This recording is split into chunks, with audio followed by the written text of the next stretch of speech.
Sois toi-même. Qu'est-ce que tu me racontes en fait? Je veux dire, je suis bien entouré, je fais des bonnes activités avec mes amis, on s'entend bien, et toi tu me dis d'être moi-même. Attends, laisse-moi t'expliquer en fait. L'importance d'être soi-même, l'importance de trouver sa propre voie. Quels sont les avantages en fait? Je veux dire, je vais baser sur mes expériences personnelles, sur mon vécu. Et pour être honnête, j'ai réussi à m'en sortir et je vois l'énorme différence d'être soi-même et même d'être bien entouré par la suite. Parce que c'est ça l'avantage d'être soi-même. Parce que on va revenir plus tard, mais pour faire bref, t'arrives à attirer plus de personnes quand tu es, je dirais, authentique. Mais bref, pour revenir à mon exemple, je sais pas si vous voyez, ça se voit sûrement sur la caméra, j'ai comme une maladie de peau. Et quand j'étais plus jeune, disons que j'étais souvent associé avec les personnes qui avaient genre cette baisse d'estime de soi. Ils pensaient que, bah, en fait, il y avait pas totalement tort en tant que tel, c'est juste que je m'en foutais personnellement. Je veux dire, je m'entendais bien avec certaines personnes, et ces personnes-là, j'ai remarqué que, bah, en fait, ils faisaient des activités qui pour moi me plaisaient aussi, mais au final, c'était pas les meilleurs pour la santé mentale, pour le développement personnel en tant que tel. Je veux dire, il faut privilégier beaucoup, et c'est ça que beaucoup de gens sous-estiment. Les gens se disent, ouais, le développement personnel, c'est rien. Je veux dire, moi, je me développe personnellement, je lis des livres, je fais du sport. C'est loin d'être assez pour être honnête. Je veux dire, quand tu arrives à un stade où ce que, genre, tu te réveilles, que t'as le sourire aux dents, je veux dire, c'est ça qu'il faut. Mais beaucoup de gens se limitent à juste lire quelques livres par jour. Je veux dire, come on, pas par jour, ma bad. Quelques livres par année, par mois, je sais pas combien de temps on lit. Euh, à faire une fois par semaine du sport, courir 45 minutes par semaine. Come on. Je veux dire, non, ça, c'est pas juste ça. Mais bref, j'étais souvent associé à ce groupe d'amis qui avait peu d'estime, pis je veux dire, on faisait des activités, puis au final c'était de la merde. Et là, puis là je suis là, je me suis dit, attends, j'ai fait une introspection de moi-même, puis je me suis dit, attends, qu'est-ce qui est bien, qu'est-ce que j'aime faire en tant que tel? Littéralement, j'ai médité là-dessus, je me suis assis, je me suis posé des bonnes questions, qu'est-ce que j'aime, c'est comme un champ de terrain. Puis il y en avait beaucoup, il y en avait quand même beaucoup, puis je me suis dit, attends. Et si je fonce là-dessus, d'ailleurs, c'est un des trucs que je vous donne. Dès que vous avez un champ d'intérêt, foncez. Parce que c'est là que vous vous écoutez vous-même. Et que c'est là où vous allez être épanoui, content, heureux, je sais pas, peu importe le synonyme du mot bonheur. Foncez. Prenez juste quelques instants, pensez-y, pensez à... Attends, qu'est-ce que j'aime faire? Et tu fonces. Je sais pas, t'aimes la photographie, t'achètes un appareil photo, tu regardes des vidéos, simple comme bonjour. C'est quoi mon prochain point? Ouais, le bonheur se trouve quand tu es toi-même. Et c'est vraiment pas faux du tout. Parce que quand tu es toi-même, premièrement, tu te respectes. Un, je veux dire, tu es en concordance avec toi-même, tu t'entends bien. Et c'est là que ton corps te remercie, ton cerveau te remercie en étant plus heureux, plus épanoui dans tes affaires. Je veux dire, tu te réveilles le matin, tu te dis, ok, aujourd'hui, je vais aller faire quelque chose que j'aime, tu vois. T'as le sourire qui monte naturellement comme ça. Et c'est ça que je fais. Là, en ce moment, je suis en train de faire ma toute première vidéo. Je me lance là-dedans. Évidemment, je compte en faire plusieurs, donc je vais m'améliorer dans ce domaine. C'est ça que je veux faire. Tu sais, on a tous un début dans quelque part, donc voilà. Euh, et aussi, un autre point que je voulais mentionner, c'est que quand tu es, je dirais, mal entouré ou que tu es sous influence des gens plus que tu es sous influence par toi-même, c'est que c'est aussi dû à un manque de confiance et ça, faut le développer. Je ferai pas forcément, je sais pas si je vais faire des vidéos sur la confiance en soi, mais la confiance en soi, c'est, je veux dire, c'est un truc inévitable. Tu peux pas passer à côté de ça si tu fais du développement personnel. Ça vient avec, je veux dire tu lis, tu développes des compétences. Et je veux dire, en étant expert dans ton domaine, la confiance s'installe avec. Je veux dire, c'est pas un truc que tu dois faire.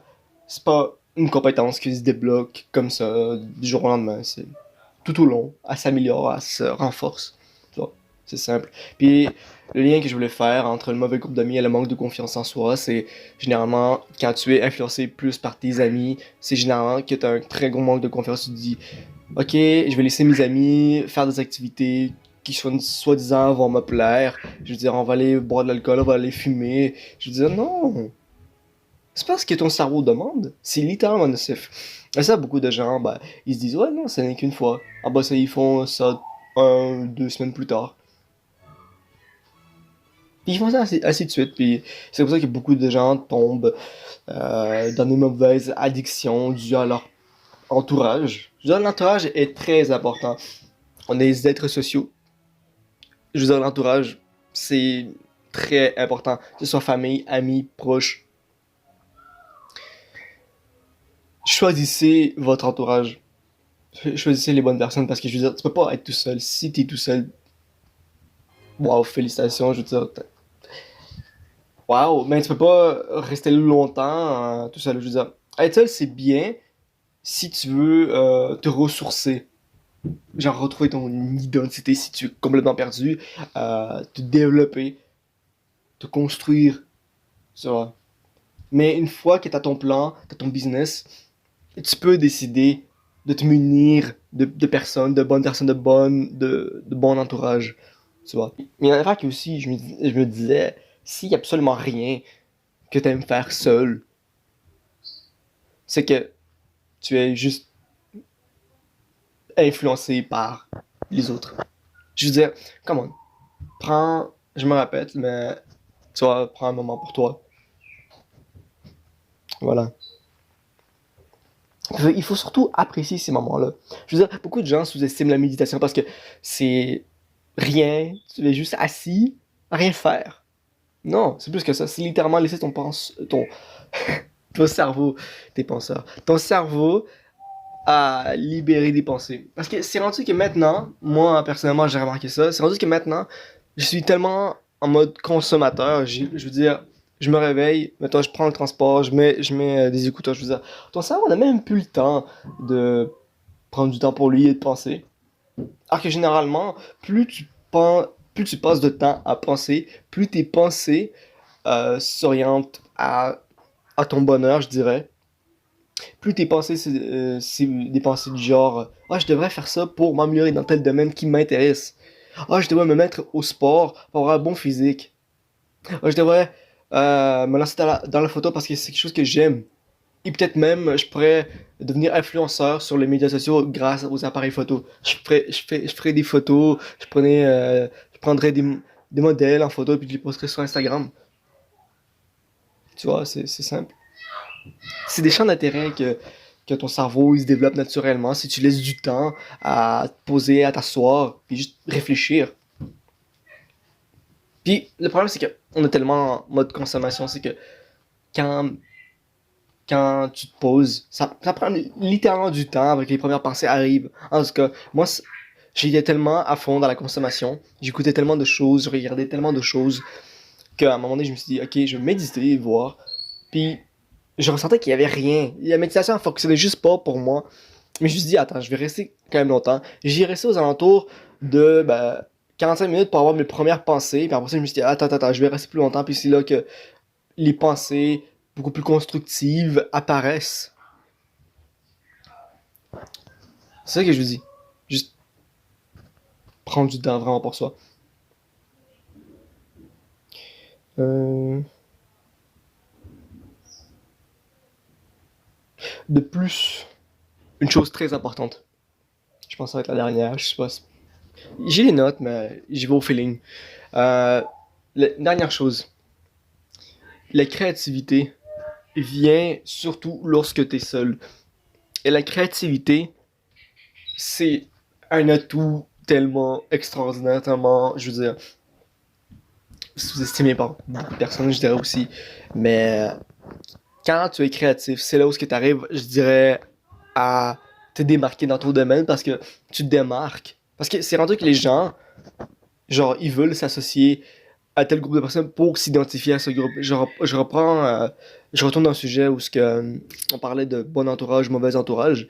Euh, dans le cas du mauvais entourage, beaucoup de personnes s'associent à un groupe d'amis, soi-disant cool, parce qu'eux, ils font cette activité-là, ils font des fêtes, ils boivent, ils fument, et ils trouvent ça cool. Et tu te dis, ouais, j'aimerais me jumeler avec eux. Non.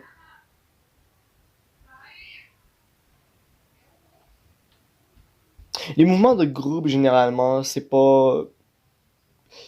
Ils peuvent être bien, mais c'est pas les meilleurs, je dirais. Je dirais les meilleurs mouvements, c'est quand la personne est tout seule et qui se dit, ok, ça c'est une idée de génie parce qu'elle a passé littéralement, genre, je sais pas moi, 6 heures à méditer là-dessus, puis c'est là que la créativité littéralement est à son apogée.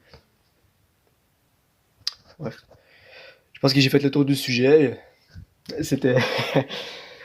Je sais pas comment ça sera la vidéo en ordre. Pour être honnête, j'espère que vous avez apprécié ça. C'était Danila avec vous. D'ailleurs, j'ai oublié de me présenter. Danila. Euh, ouais. Ciao.